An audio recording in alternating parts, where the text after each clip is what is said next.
마태복음 21장 1절로 11절 말씀 우리 한 절씩 나누어서 교도하도록 하겠습니다. 그들이 예루살렘에 가까이 가서 감람산 벳바게에 이르렀을 때에 예수께서 두 제자를 보내시며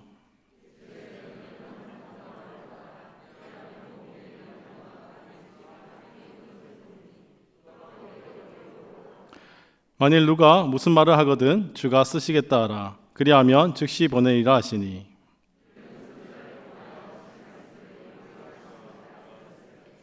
시온의 딸에게 이르기를 내 왕이 내게 임하나니 그는 겸손하여 나귀 곧 멍에 매는 짐승의 새끼를 탔도다 하라 하였느니라. 나귀와 나귀 새끼를 끌고 와서 자기들의 겉옷을 그 위에 얹음에 예수께서 그 위에 타시니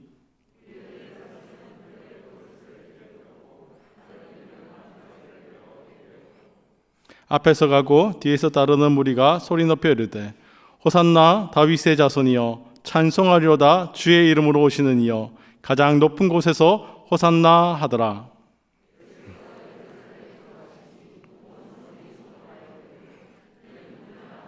함께 읽겠습니다. 무리가 이르되 갈릴리 나사렛에서 나온 선지자 예수라 하니라.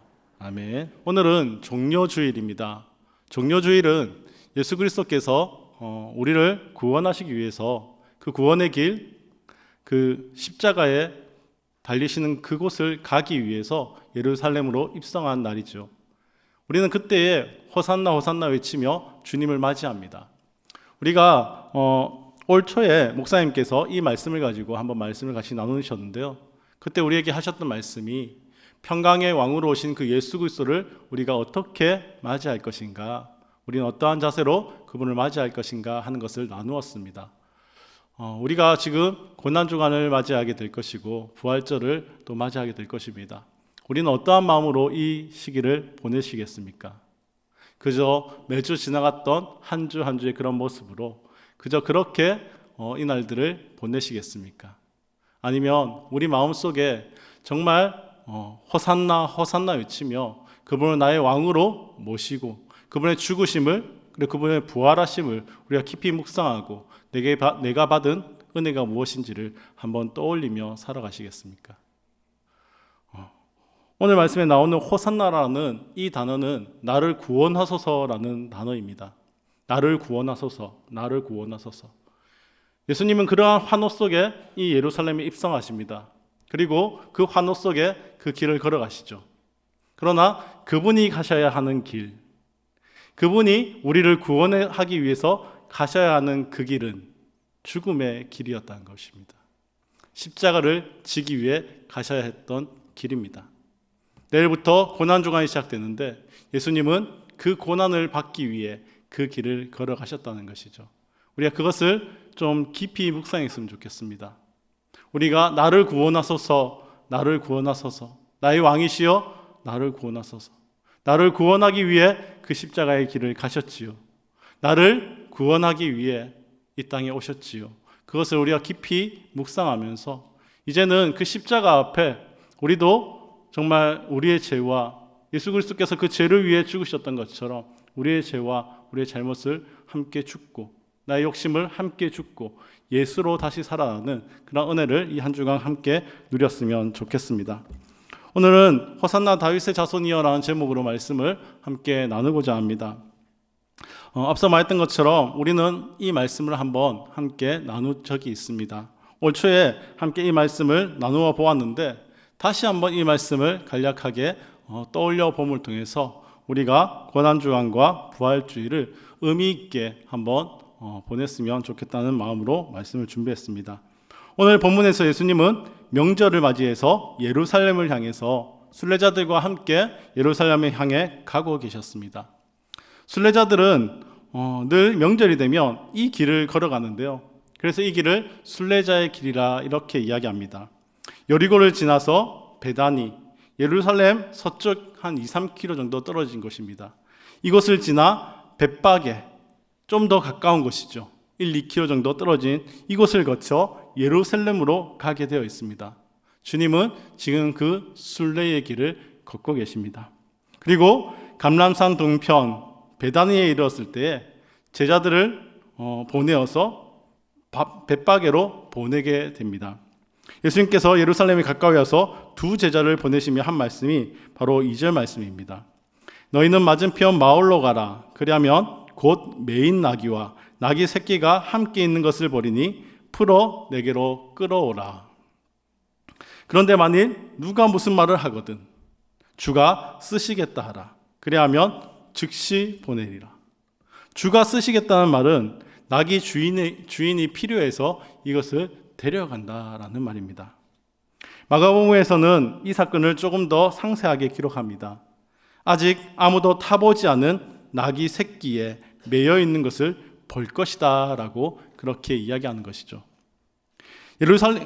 예수님의 이 예루살렘 입성이라는 신성한 목적을 위해서 사용될 나귀, 이 나귀는 세속적 목적으로 사용되지 않는 것이어야 했습니다. 그러므로 그 나귀 주인은 주님께 아직 한 번도 타보지 않은 그러한 나귀를 제공했습니다. 예수님은 왜 많은 짐승들 중에 이 나귀를 타고자 하셨을까요? 개선장군처럼 말을 타고 갈 수도 있었지만 왜 나귀를 타고 가셨을까요? 이것은 선지자 스가랴의 말씀을 이루려고 하셨던 것입니다. 스가랴 9장 9절 말씀에 시온에 따라 크게 기뻐할지어다. 예루살렘에 따라 즐거이 부를지어다. 보라, 내 왕이 내게 임하시나니 그는 공의로우시며 구원을 베푸시며 겸손하시며 나귀를 타시나니 나귀의 작은 것 곧 나귀의 새끼니라. 이 말씀을 이루시기 위해 주님은 나귀를 타고 입성하셨던 것이죠. 스가랴는 이러한 예언을 하면서 예루살렘에 임할 메시아, 우리를 죄에서 구원할 그 구원자는 왕이시라는 사실을 이야기합니다. 또한 그분은 왕이시되 겸손한 분이라고 예언하고 있습니다. 진정한 겸손의 왕으로 우리 예수 그리스도가 이 땅에 오신 줄 믿습니다. 그분이 이 땅에 겸손의 왕으로 오셔서 저와 여러분의 죄를 사하시고 진정한 구원자 되어주신 것을 믿으시기 바랍니다. 다른 복음서와 달리 마태복음만이 이 나귀 새끼를 언급하고 있습니다. 이것은 이 사건이 나귀 새끼가 나오는 스가랴 예언의 성취임을 부각시키고 있는 것이죠. 스가랴는 메시아가 평화를 위해 나귀를 탈 것이라고 이야기했습니다. 이 예언은 주님의 예루살렘 입성을 통해 성취된 것입니다. 사람들은 강력한 군사적, 정치적 메시아가 올 것이라고 기대했죠. 그래서 그들이 지금 로마의 지배를 받고 헤롯의 폭정을 지금 당하고 있지만 그 메시아가 오면 이 폭정도 끝나고 이 로마의 그러한 간섭도 지배도 벗어날 것이라 기대했습니다. 그러나 주님은 평화의 왕으로 오셨죠. 병거를 타지도 않고 준말을 타지도 않고 나귀 새끼를 타시고 온유와 겸손의 모습으로 오셨습니다. 나귀를 데려오라는 말씀에 제자들은 즉시 순종합니다. 심지어 나귀의 주인도 순종합니다. 주가 쓰시겠다는 그 한마디에 선뜻 나귀를 내놓을 수 있는 것, 이것이야말로 순종과 헌신일 것입니다. 겸손의 왕으로 오신 그 주님을 순종과 헌신으로 맞이하고 있는 것입니다. 예수님께서 이 나귀를 타시고 예루살렘에 입성하셨습니다. 무리의 대부분이 그 겉옷을 길가에 펴고 다른 이들은 나뭇가지를 베어 길에 펴고 있습니다. 요한복음에서는 이 가지가 종려나무 가지라 그렇게 언급합니다. 그렇게 자신의 옷을 펴고 그렇게 종려나무 가지를 깔고 호산나 호산나 외치며 예수님의 입성을 맞이하고 있는 것입니다. 호산나 다윗의 자손이여 찬송하려다 주의 이름으로 오시는 이여 가장 높은 곳에서 호산나라고 외치고 있는 것입니다. 그들이 부르는 이 노래는 시편 118편 25절에서 26절 말씀의 노래입니다. 이스라엘 백성들은 해마다 명절이 되면 유월절과 장막절이 되면 예루살렘을 순례하면서 이 순례자의 노래를 노래했습니다. 그 가운데 가사가 호산나라는 것이죠. 이 호산나는 지금 우리를 구원하소서 하는 외침입니다. 시편 118편 25절 26절 말씀입니다. 여호와여 구하옵나니 이제 구원하소서. 여호와여 우리가 구하옵나니 이제 형통하게 하소서.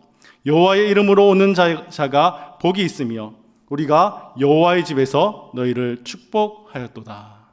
아멘. 가장 높은 곳에서 호산나. 이것은 가장 높이 계신, 가장 높은 곳에 계신 하나님이여 우리를 구원하소서 하는 노래입니다. 갈릴리로부터 예수님의 이적을 보고 말씀을 쫓아 그렇게 예수님을 따라온 무리들이 지금 환호성을 지르며 우리를 구원해 달라고 소리 높여 외치고 있는 것입니다. 우리 주님은 진정 우리를 구원하기 위해 오셨기에 이러한 찬송을 받으시기에 합당하신 분인 줄 믿습니다. 우리의 삶이 그러기를 원합니다. 주님, 나를 구원하소서. 주님, 주님을 찬송합니다. 나를 구원하소서. 이러한 고백이 저와 여러분의 고백이 될 수 있기를 축복합니다. 반면 예루살렘 사람들은 이 유대인의 왕이 탄생했다는 소식에, 그리고 그가 지금 예루살렘에 오고 있다는 소식에 소동을 일으킵니다. 예수님의 탄생에서도 이 예루살렘 사람들은 소동을 일으켰었습니다. 그런데 지금 또 한번 소동이 일어나고 있다는 것이죠. 무엇 때문일까요? 그분을 왕으로, 그분을 구원자로 모시기 위한 소동이었을까요? 그렇지 않다는 것이죠. 오늘 말씀을 보니 예루살렘 사람들은 이렇게 말합니다. 그가 누구냐? 지금 이 환호를 받으며 들어오는 이가 누구냐라고 말하는 것입니다. 그들에게 예수님은 크게 신경 쓸 만한 그런 인물이 아니었습니다. 그들이 기대하는 메시아가 아니었습니다. 재력도 없고 권세도 없고 어떠한 자신들을 구원해 줄 만한 그러한 구원자로, 강력한 자로 보여지지 않았기 때문입니다. 그러니 신경을 그저 거슬리게 하는, 자신들을 조금 불편하게 하는 그러한 사람이었을 뿐이었던 것이죠. 자신들에게 이익이 되지 않을 뿐 아니라 우려를 안겨주는 그러한 분일 뿐이었습니다. 반면 무리는 갈릴리 나사렛에서 나온 선지자 예수여라고 외치고 있습니다. 지금 예루살렘의 한 무리는 정말 예수 그리스도를 보잘것없는 구원자와는 동떨어진 그러한 인물로 바라보고 있지만, 또 한 무리는 지금 예수님을 호산나 호산나 외치며 맞아들이고 있는 그러한 장면이 펼쳐지고 있는 것입니다. 이것은 앞으로 이 예수 그리스도께서 십자가의 처벌을 당하실 때에도 동일하게 반복되어지는 부분입니다. 예수를 따르는 자들, 그리고 예수를 조금 어렵게 여기는 자들, 결국은 이 어렵게 여기는 자들, 조금 거슬려 하는 이들 때문에 주님은 십자가에 달리시게 됩니다. 사랑하는 성도 여러분, 우리는 지금 이렇게 극명하게 나누어지는 두 무리들 중에 두 무리를 살피고 있습니다. 예수님의 말씀에 순종해서 나귀를 풀러가는 제자들, 선뜻 나귀 새끼를 내어놓는 나귀의 주인, 그리고 예수님을 환영하는 무리들입니다. 간절히 구원을 노래하며 메시아를 기대합니다. 반면에 예수님의 입성으로 인해 소동하는 예루살렘의 무리들도 있습니다. 우리는 과연 주님을 어떠한 모습으로 맞아들이고 있습니까? 예수 그리스도의 오심과 그 십자가 지심을 기념하며 우리는 그분을 진정 우리의 삶의 주인으로, 구원자로 모시고 순종과 환호로 그분을 맞이하고 있습니까? 우리가 다시 한번 우리를 돌아보면 좋겠습니다. 나는 예수 그리스도를 평화의 왕으로, 나의 구원자로 맞이하고 있는지, 아니면 불편한 침입자처럼 오늘 한번 기념하고 다시 정말 그 주님과 상관없는 그러한 삶을 살아가는 그러한 모습으로 돌아가는지 우리가 한번 우리 스스로를 돌아보았으면 좋겠습니다. 주님은 평화의 왕으로 우리 마음 가운데로 오십니다. 우리 시대는 어떻습니까? 복음은 환대받기도 하지만 거절당하기도 합니다.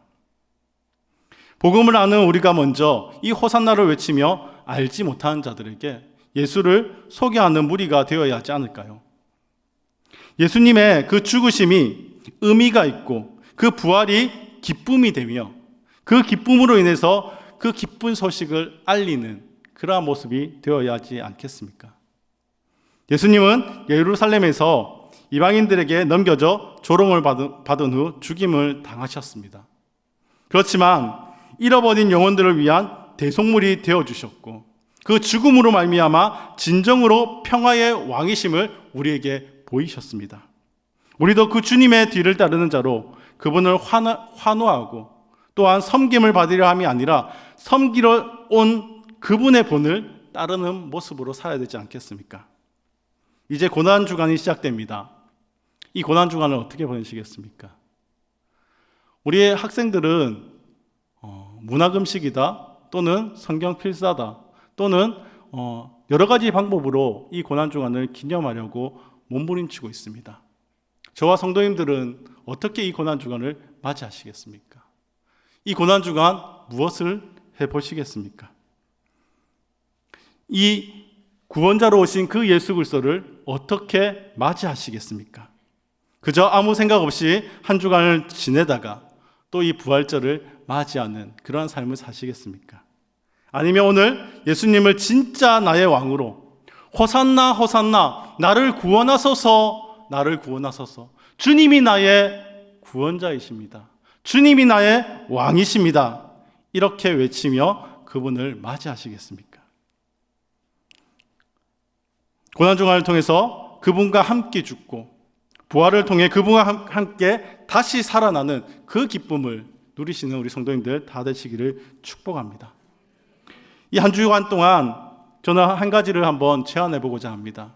매일매일 나의 모습을 한번 살펴봅시다. 저녁이 되면 나의 삶을 돌아보는 겁니다. 나는 진짜 하나님을 나의 왕으로 모시는 삶을 살고 있는가? 나 오늘 하루 살면서 정말 주님의 백성으로 정말 나의 구원자를 맞이하는 그러한 자로 부끄럽지 않는 모습을 살고 있었는가? 한번 돌아보십시다. 그리고 아침이 되면 결단할 수 있기를 원합니다. 아침이 되면 나도 나의 죄와 욕심을 그 십자가 앞에 함께 죽이고 다시 예수 그리스도로 살겠다고. 그리하여 예수 그리스도의 제자로, 예수 그리스도의 자녀로, 예수 그리스도의 백성으로 그렇게 살겠다고 다짐했으면 좋겠습니다. 그래서 정말 이 고난주간 동안 정말 예수 그리스도가 그 고난을 당하셨던 것처럼 우리의 욕심을 버려보고 우리의 정말 이익을 버려보고 지금 정말 예수 그리스도를 묵상하며 예수 그리스도를 살아내는 그러한 삶을 다짐해보면 좋을 것 같습니다. 그래서 매일매일 우리가 아침마다 다짐하고 저녁마다 돌아보며 회개하고 정말 의미 있는 그러한 고난주간, 그 고난주간을 보내고 정말 주님의 그 부활의 기쁨을 정말 나도 함께 누리는 그러한 은혜들을 모두 누리시길 바랍니다. 이 한 주가 저와 여러분에게 예수 그리스도 그 이름의 능력을 체험하고 그 사랑을 기억하는 큰 의미로 다가올 수 있기를 주님의 이름으로 축복합니다.